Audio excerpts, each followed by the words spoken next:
welcome to this week's quick question for Alice. Now, this one has come from a female leader and who's having some challenges with her leadership. And I wanted to share with some top 4 tips on what a woman can do who's working in a leadership role.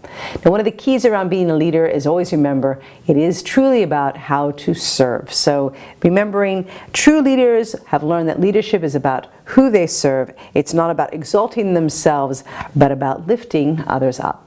That's a wonderful quote, and I've got one by Margaret Thatcher, which I thought is ideal for women today. Do you know that one of the great problems of our age today is that we are governed by people who care more about feelings than they do about thoughts and ideas? Now that's a very poignant one, because I think sometimes women in leadership, they're looking very much at the feelings rather than really what a leader is here to do, which is to inspire an idea, is to inspire a vision. And if we get too engaged in emotions, it actually can cloud our judgment. It can also cloud our vision of where we're heading. So number 1, I want to talk about women with women. The first thing that women need to do is to ensure that they support each other. You know, Sheryl Sandberg has written a book called Lean In, and it really talks about women supporting one another. We need to support each other in the workplace. We need to support each other all the time, rather than comparing or the word bitching or any of those things. You know, just let's stop these things. We need to really embrace the magnificence of what we are and what we can bring to the table and how we can actually add so much value to this world.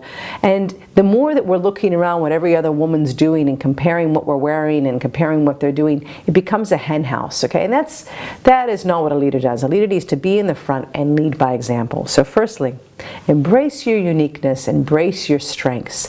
Embrace as well your vulnerability. That's also what makes you as a female so strong. Vulnerability is not a weakness. Vulnerability is a strength, because it actually allows you to be open to possibility. And that's where the word vulnerable really comes from, is this open to the possibilities, which is wonderful, especially in today's world. We need people open to the possibilities of what we can create.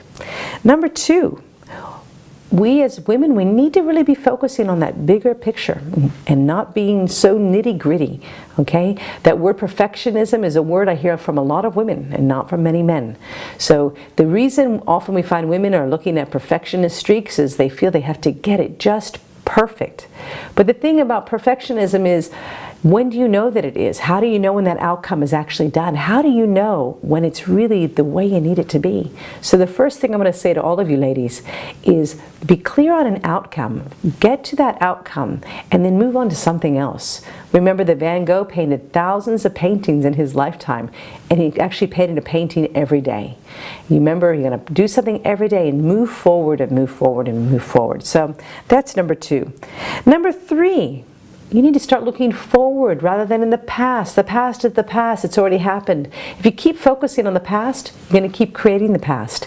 There's a lot of emotions in the past. If you keep bringing those emotions forward, you keep bringing those emotions into your future, especially if they're negative emotions. Let bygones be bygones, I say. Move forward and be truly a leader. Be the inspiration of gratitude and grace as you lead forward as a woman. And number 4, knowing your outcome is key. Okay, very common for women to be externally focused, looking what everyone else is doing. As I said, it's an external focus. It's also how our brain is wired. We have what's called a peripheral awareness in our brain, where we are very aware based on safety to make sure everyone in the tribe is all good. But in leadership, we need to be very clear on what our outcome is. We need to know where we're heading, and then when we know where we're heading, we have an internal drive that'll get going. And as we're doing that, we can look externally and say, okay, how's everyone going? Good, I'm going here. Is everyone with me? Off we go. And that's really important for you as a female leader. Be very focused on where you're heading. Ensure as well you don't leave anyone behind, but ensure they know as well where to head. And along the way, as a woman, embrace your femininity. It is your greatest strength. Your femininity, your creativity, your openness, your intuition. All of these will come into great strength for you as a female leader. So I hope this week's QQA was very helpful. I'll be writing a blog on this, and I'll have a podcast on this exact topic on female leadership. I look forward to seeing you at upcoming training, and I wish you all the success.